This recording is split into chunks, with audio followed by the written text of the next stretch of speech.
Tonight, the Seneca Nation and New York State are still working on a new compact agreement. The current compact expires in only 120 days. And the Rochester casino that was part of the agreement announced back in June is now off the table. 2 on Your Side's Nate Benson has the latest.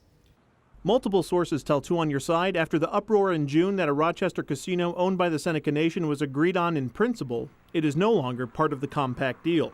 Seneca Nation President Ricky Armstrong Sr. said in a statement in part, New York's negotiators recently presented us an unreasonable, unfair, and unacceptable proposal that was far different from their position when negotiations were paused in June.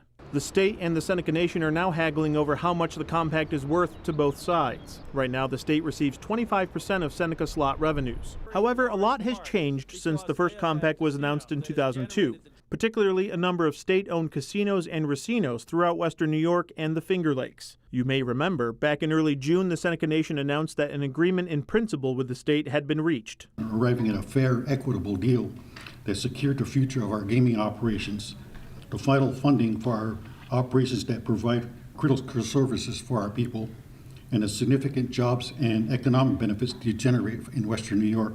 But a few days later, the agreement imploded after the details of the deal leaked to the Rochester delegation of the New York State Assembly, whom were left in the dark by Governor Hochul's negotiating team.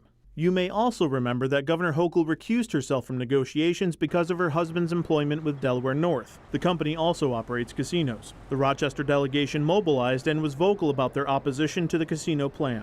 I don't necessarily believe that a casino operation is what is going to be the answer to our prayers, if you will, for downtown revitalization. I have a lot of personal issues with that. While the legislature did have a brief session to wrap up the business of the year, the gaming compact was not addressed. The current deal is set to expire in December, and any new agreement reached between the state and the Seneca Nation would need to be approved by the Department of Interior. Nate Benson, Channel 2 News.